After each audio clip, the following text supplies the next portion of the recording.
요즘에는 개인주의적인 성향이 강하다 이런 말들을 많이 합니다. 개인주의적인 성향이 강할 때는 리더십이 더 강력해야 각 개인에게 영향을 미칠 수 있죠. 그래서 리더십이 강하면 그 개인주의적인 성향을 잘 하나가 되게 해서 거기에 또 영향을 줄 수 있는 힘이 되기도 합니다. 우리가 스포츠 경기를 보면 스포츠 경기가 끝난 후에 인터뷰를 하는 내용이 나옵니다. 선수들이 인터뷰를 할 때 이런 말들을 많이 하죠. 감독이, 코치가 이런 것들을 지도해줘서 이런 얘기를 해줘서 제가 수정을 했더니 이렇게 되었습니다. 그 감독과 코치가 어떤 부분에 그 사람에게 영향을 주었을까? 이거는 되게 중요한 하나의 메시지를 줍니다. 우리가 누구에게 영향을 준다는 것, 이것이 쉽지 않은 일이기 때문이죠. 요즘 시대에 많이 얘기하는 내용들이 있습니다. 지도자는 많지만 진정한 리더는 없다. 이 말은 무슨 말이냐면 위에서 올라와 이렇게 말하는 사람은 많지만 그 사람과 같은 자리에서 밀어주고 땡겨주고 손 잡아주고 이런 사람들이 드물다는 거죠. 그래서 지금은 우리에게 진정한 리더가 무엇인가, 또 그 리더가 어떠한 역할을 해야 되는가 우리가 좀 생각해 보지 않을 수 없습니다.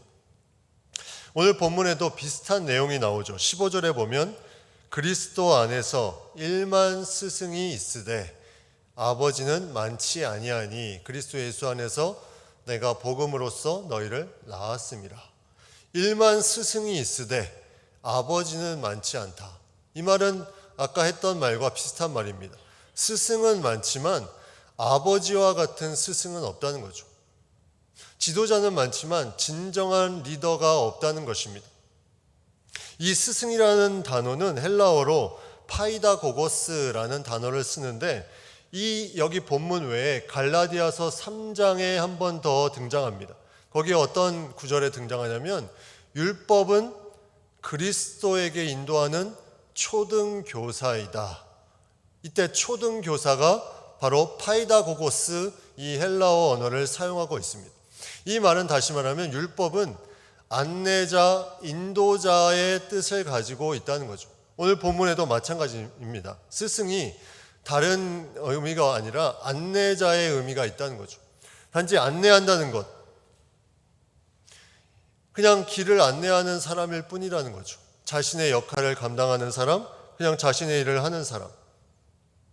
그래서 이 스승은 이 당시에 어떤 집안에 조금 자녀들을 위하고 좀 재력이 있는 사람들이 데려다 썼던 보육교사 정도를 의미하고 있습니다.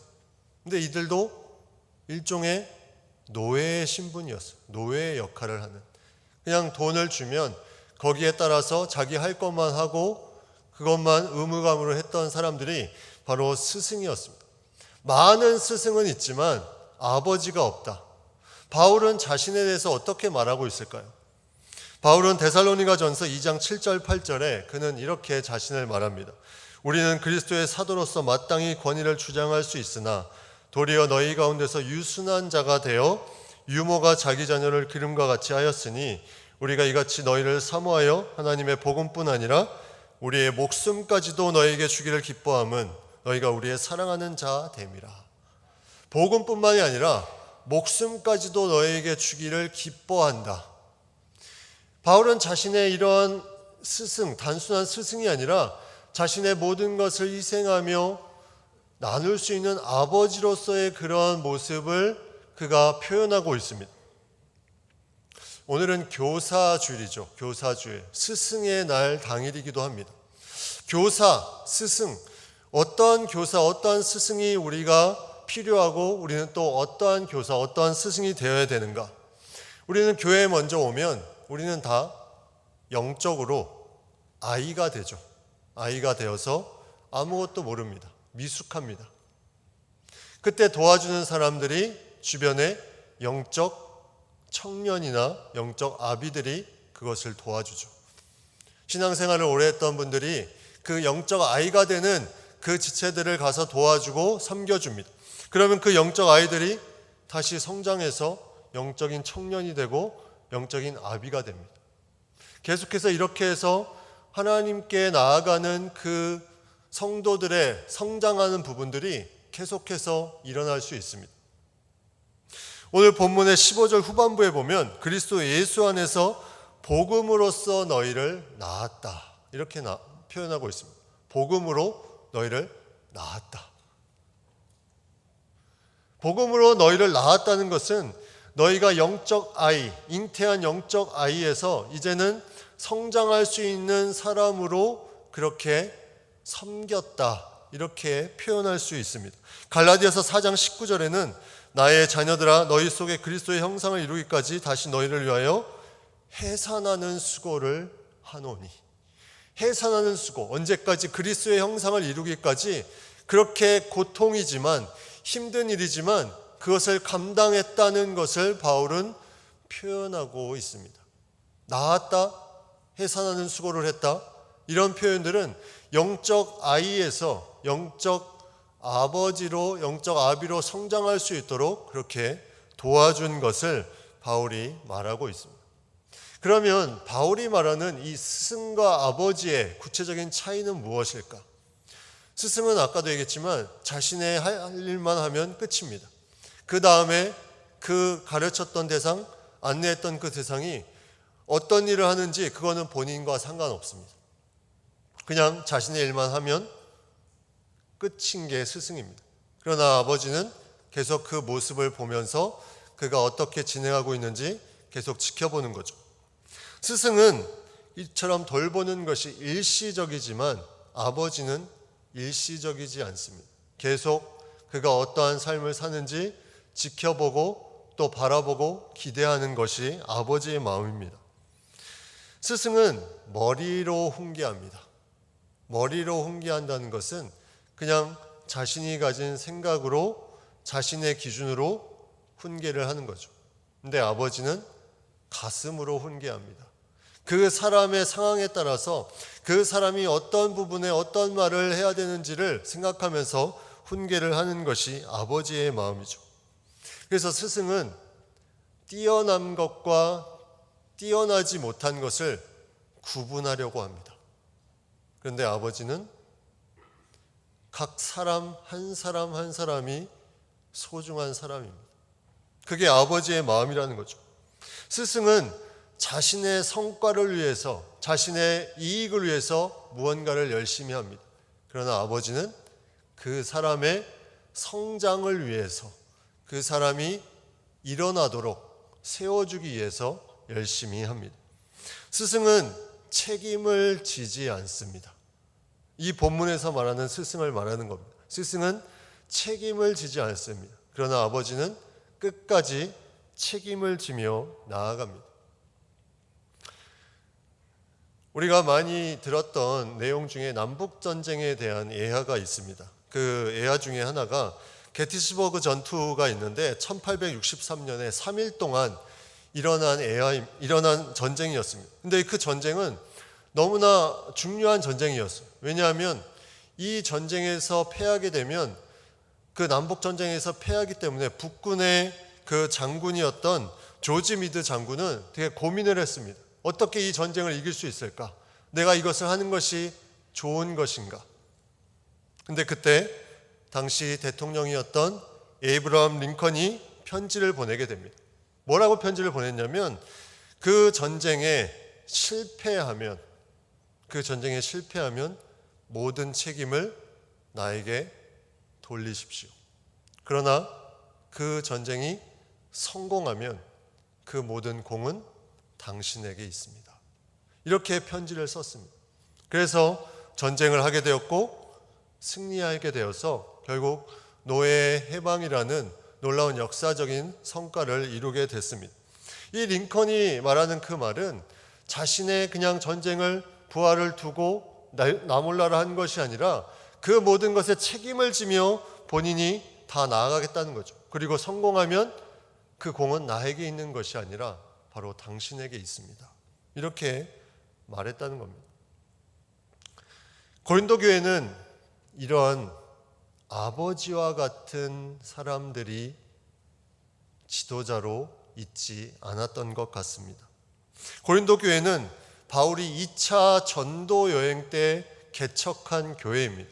그리고 나서 이 고린도 전서를 쓴 이 시기는 그로부터 한 5년 정도 흐른 시기입니다. 우리가 성경에 고린도전서, 고린도후서만 나오지만 사실 바울이 고린도 교회에 쓴 편지는 적어도 4통 이상이 됨을 고린도전서, 후서에서 볼 수가 있습니다. 고린도 교회에 대한 안타까운 마음이 바울에게 계속 있었다는 거죠. 오늘 고린도전서 이 말씀도 사실 안타까운 마음으로 고린도 교회에 보내는 서신입니다. 무엇이 안타깝냐면 이 고린도 교회 문제가 어떤 부분이 있었냐면 첫 번째 문제가 오늘 읽은 본문 앞의 내용에 나오는데 영적인 리더였던 바울을 판단하기 시작합니다. 이제는 그들이 바울이 떠난 지 오래되니까 자신들이 무언가를 하려고 하는 거죠. 그러다 보니까 자연스럽게 바울을 판단하면서 자신이 위치를 높이려고 합니다. 그들이 받은 그동안에 가지고 있었던 많은 것들을 가지고 자신들이 이제 더 위에 있다는 그 생각, 그 교만으로 판단하기 시작했다는 거죠. 그런데 바울은 여기에 대해서 나는 자책할 아무것도 없다. 그러나 이것으로 내가 의롭다고 자랑할 것도 없다. 이 모든 것은 하나님께서만 판단하실 수 있다고 그가 고백하며 나아갑니다. 두 번째 문제는 뭐였냐면 이 고린도 교회가 편을 갈았다는 거예요. 편을 갈랐습니다. 고린도전서 1장에 보면 바울파, 아볼로파, 게바파, 그리스도파 서로 자기의 편이 있었다는 거죠. 나는 이쪽이다, 나는 이쪽이다. 오늘 읽은 말씀 앞에 6절에도 그런 비슷한 말이 있습니다. 서로 대적하여 교만한 마음을 가지지 말게 하려 함이라. 계속해서 바울이 원했던 마음은 사람들을 보내서 너희가 서로 대적해서 교만한 마음을 갖지 말라. 이 중에 나오는 아볼로라는 인물이 있는데 이는 바울이 함께 동역했던 고린도 교회 아굴라와 브리스길라 그 부부의 제자입니다. 근데 이 아볼로를 보내면서까지 그 고린도 교회에게 뭔가 본을 보여주려고 했는데 그들은 그것이 하나가 파를 만들어 버렸다는 거죠. 아볼로파. 그것을 따라간 것이 아니라 편을 갈랐습니다. 나는 바울 편이다. 나는 아볼로 편이다. 이렇게 하면서 편을 갈랐다는 거죠. 그러면서 그들이 자신들이 왕인 것처럼 행세를 합니다. 그래서 오늘 앞에 본문에 8절에 그런 내용이 있습니다. 바울이 그들을 비웃고 조소하는 듯한 말을 하는데 여러분이 왕처럼 되었으면 좋겠다. 그러면 나도 왕 노릇을 할 수 있으니까. 이렇게 질책하는 말을 합니다. 그들이 왕처럼 행세를 했다는 거죠. 자신들을 편을 가르면서 우리 편이 왕이다. 우리 편이 최고다. 이러면서 나아갔다는 것입니다. 무엇으로? 자신들의 노력으로. 여기에 고린도 교회에 문제가 있었다는 거예요. 세 번째 문제는 오늘 읽은 말씀 바로 앞에 10절부터 나오는 내용인데 바울은 자신이 그 모든 수고한 것을 말하면서 너희의 그 모습을 돌아보도록 얘기를 합니다. 너희의 모습은 세상에서는 지혜롭고 강하고 존귀한 척하지만 너희는 고난을 거부하는 삶을 살고 있다. 다시 말하면 너희는 좋은 것들을 듣고 좋은 말씀을 많이 들었음에도 불구하고 세상에서는 지혜롭고 세상적으로는 강하고 존귀한 자리를 원하지만 너희는 제대로 신앙의 길을 걷지 못하고 있다. 이 부분을 자신의 모습을 계속 대비하면서 말해주고 있습니다. 바울은 자신이 고생했다는 것을 말하고자 하는 것이 아니라 그들의 어떤 신앙 가운데 어려움이 있었던 그런 제대로 하지 못했던 부분들을 바로잡아주기 위해서 그 내용을 하는 것을 보게 됩니다. 리더를 판단하는 것, 편을 가르는 것, 고난을 거부하는 것. 이것이 고린도 교회만의 문제일까요? 바로 현대 우리 교회들의 문제입니다. 우리가 리더를 판단합니다. 이 리더는 목회자뿐만이 아니라 자기가 담고 있는 그 공동체 리더들을 판단하며 자신들의 교만함을 드러냅니다. 그리고 편을 가릅니다. 그리고 어려운 일을 하려고 하지 않습니다. 코로나 시대에 교인이 줄었다, 이 말을 많이 합니다. 그러나 더 심각한 건 무엇일까? 더 심각한 건 교인이 줄었음에도 불구하고 아무런 위기의식이 없이 내가 하나님 앞에 간절한 마음으로 나아가는 그 마음들이 동일하게 줄었다는 거예요. 자신을 돌아보십시오.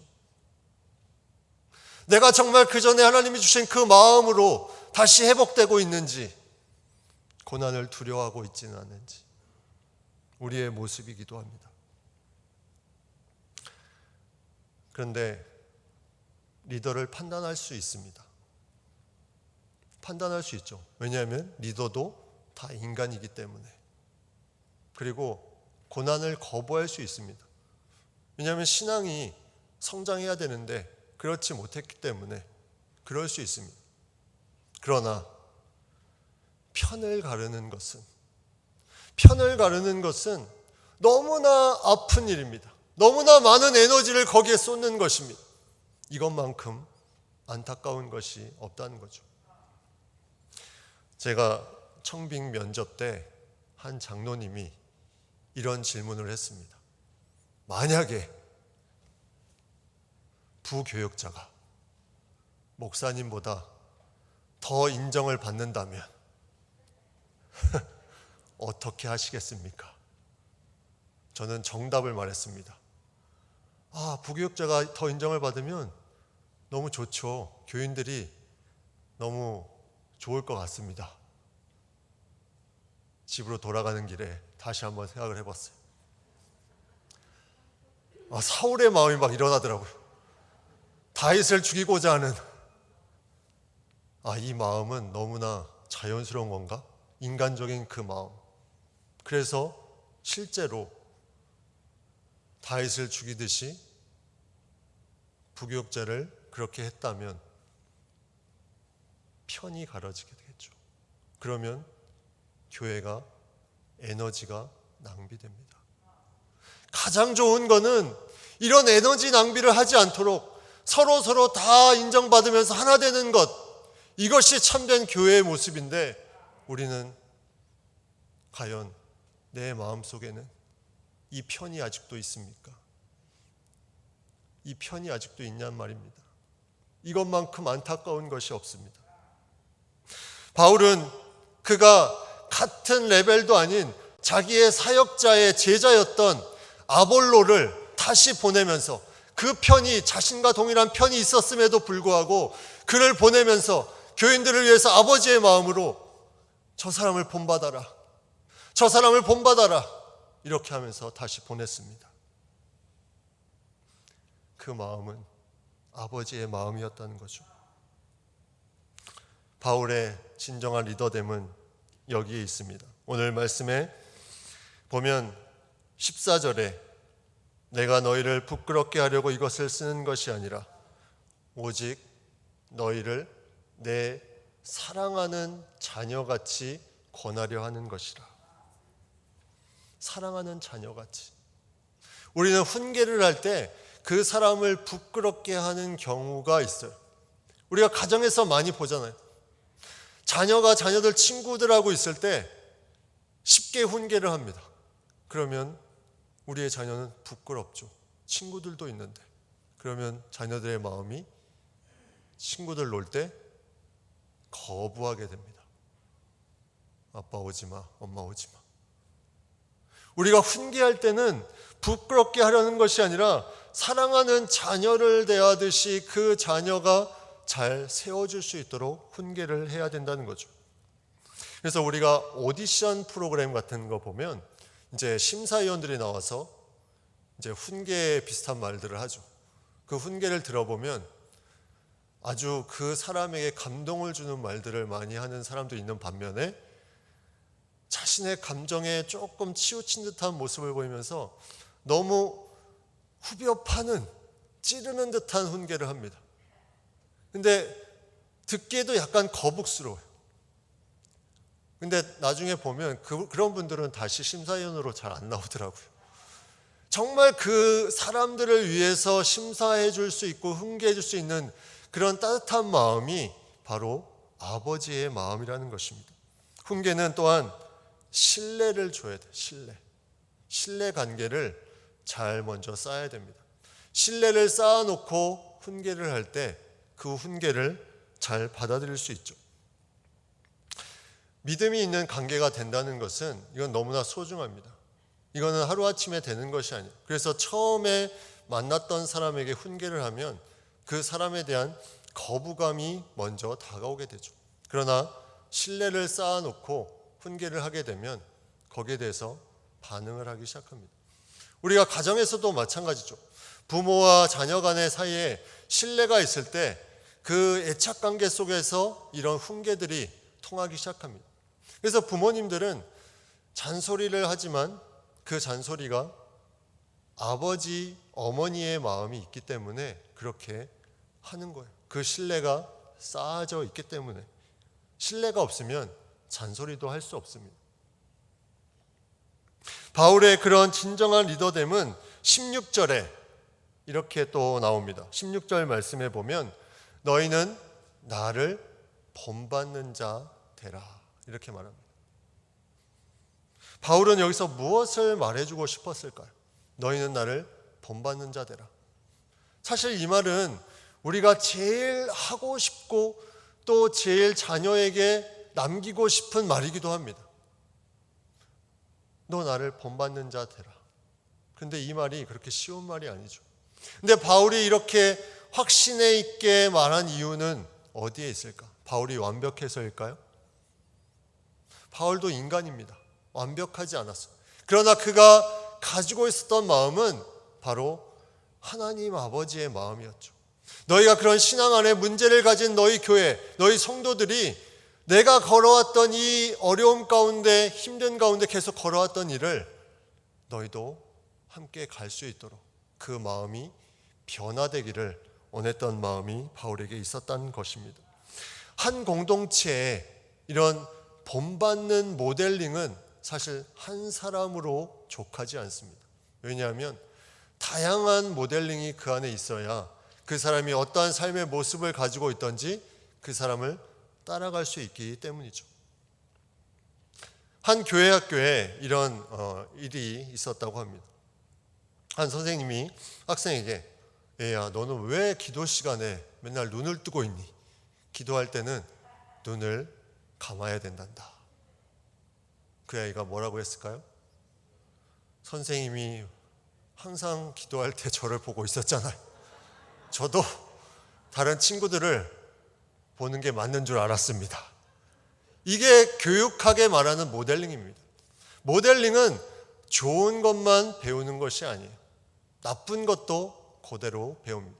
그래서 우리의 학생들, 우리의 자녀들은 부모가 선생님이 말하기 전에 그 분위기, 그 선생의 몸짓을 통해서 다 먼저 캐치를 합니다.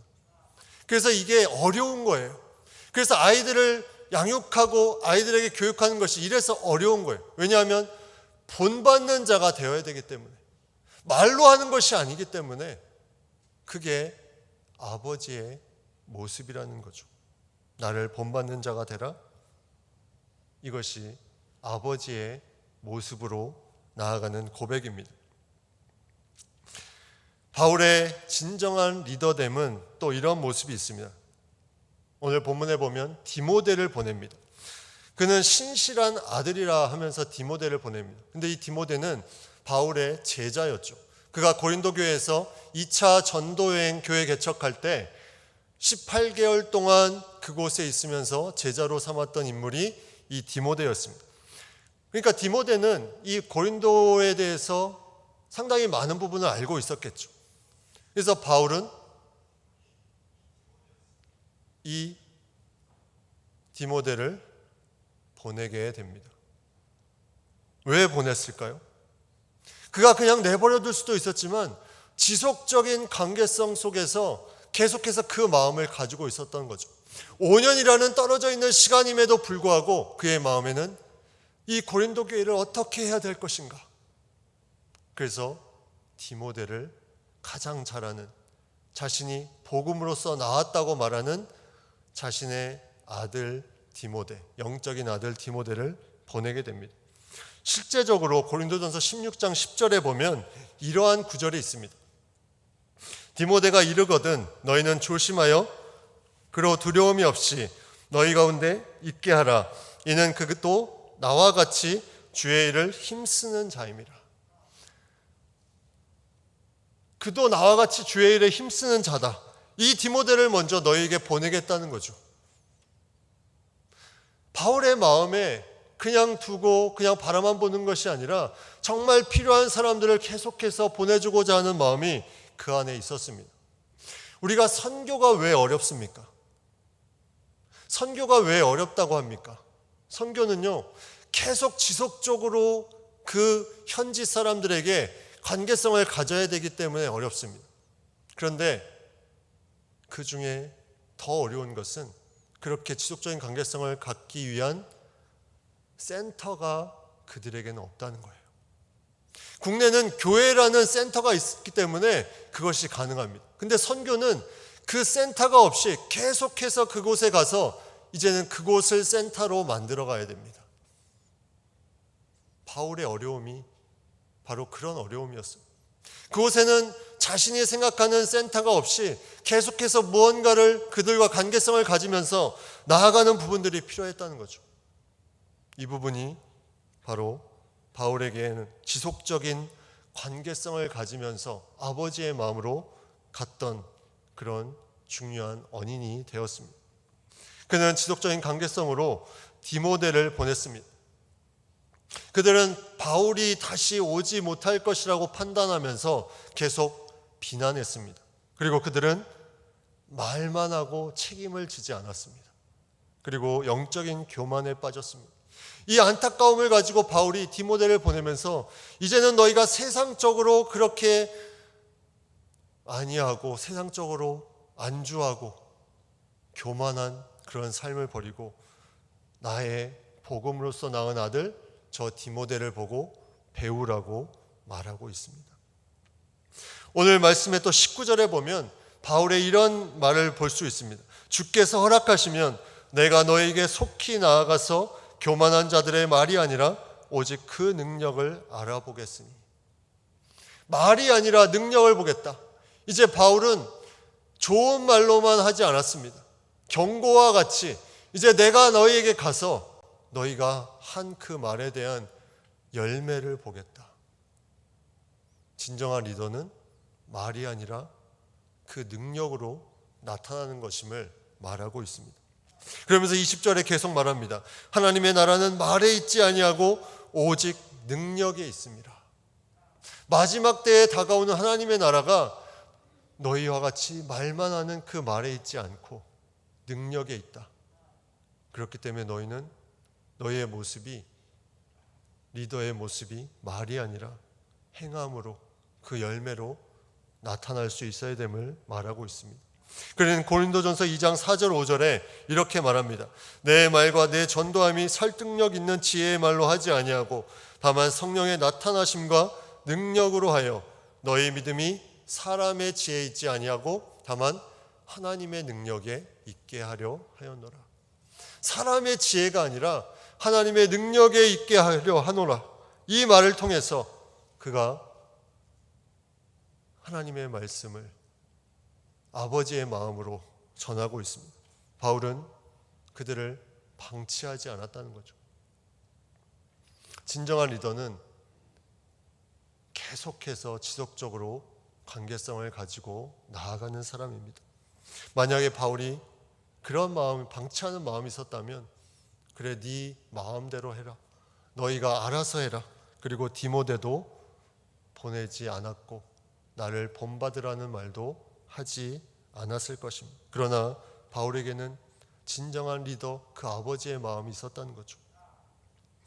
그냥 올라와라가 아니라 땡겨주고 끌어주고 함께 아파하는 그 마음이 리더의 마음인 것을 우리가 볼 수 있습니다. 미국의 천체연구소, 위스콘신 주에 있는 천체연구소에 찬드라 세카르 박사라는 분이 있었습니다. 근데 이분은 1947년에 시카고 대학에서 이제 전화를 받게 됩니다. 무슨 전화냐면 겨울 특강을 열어야 되는데 고급 원자 물리학을 좀 강의해 달라고 그렇게 부탁을 합니다. 그래서 흔쾌히 요청에 흔쾌하게 대답을 했죠. 그런데 다시 전화가 옵니다. 학생이 2명밖에 없습니다. 그래서 폐강해야 될 것 같습니다. 근데 이분이 이 찬드라 세카르 박사가 뭐라고 말했냐면 그 2명도 괜찮습니다. 내가 그 둘을 위해서 겨울방학 동안 그들을 가르치겠습니다. 근데 이 지역은 너무나 눈이 많이 오는 지역이었어요. 그것도 겨울철 한철. 그 당시 1947년 교통도 좋지 않은 그런 상황이었습니다. 그런데 계속해서 몇 주 동안 그 모든 강의를 그가 했습니다. 그 제자들을 정말 아버지와 같은 스승의 마음으로 가르쳤습니다. 2사람을. 근데 그들이 10년 후에 1957년에 30대 중반에 노벨 물리학상을 수상한 양첸닝 리청다오라는 중국계 미국인이 되었습니다. 그들이 인터뷰를 할 때 이런 말을 합니다. 내가 여기까지 올 수 있었던 것은 10년 전에 우리를 위해서 그 눈길을 헤치고 적은 인원이었음에도 불구하고 계속해서 열심으로 강의해 준 그분 때문에 우리가 여기에 있습니다. 이건 무슨 말을 하는 걸까요? 그 내용을 말하는 것이 아닙니다. 제자들이 스승을 배우는 것은 그 내용으로 배우는 것이 아니라 그 사람의 그런 가르치는 모습, 그 섬기는 모습, 아버지와 같은 모습, 그것이 전달이 됐을 때 진정한 교육이 되었다는 거죠. 근데 바울의 이러한 모습은 누구한테 배웠을까요? 바울은 예수님을 만나고 핍박자요 폭행자인 그였던 그 마음이 누그러지고 예수님을 리더로 변화되기 시작한 것입니다. 예수님은 우리를 사랑하는 자녀 삼아 주셨습니다. 그래서 바울은 고백합니다. 사랑하는 자녀같이 너희를 대하겠다. 예수님은 이 땅에 오셔서 우리 삶의 모델이 되어 주셨습니다. 그래서 모델로 나를 본받는 자들아 이렇게 말하고 있습니다. 예수님은 우리와 전에도 후에도 영원토록 함께 하시며 동일하게 우리와 함께 거한다고 약속해 주고 있습니다. 지속적으로 관계성을 맺겠다는 거죠. 예수님은 말만 하시지 않고 행함으로 제자들의 발을 씻기시면서 또 십자가에 달리시기까지 그 사랑의 본을 행함으로 보이셨습니다. 예수님은 우리가 성장하기를 간절히 원하십니다. 그 마음이 바울에게도 있었기 때문에 바울은 그 마음이 그들의 교인들에게 안타까운 마음으로 이 마음이 전해지고 있는 것입니다. 진정한 리더 우리에게 필요합니다. 또한 우리는 진정한 리더가 되어야 됩니다.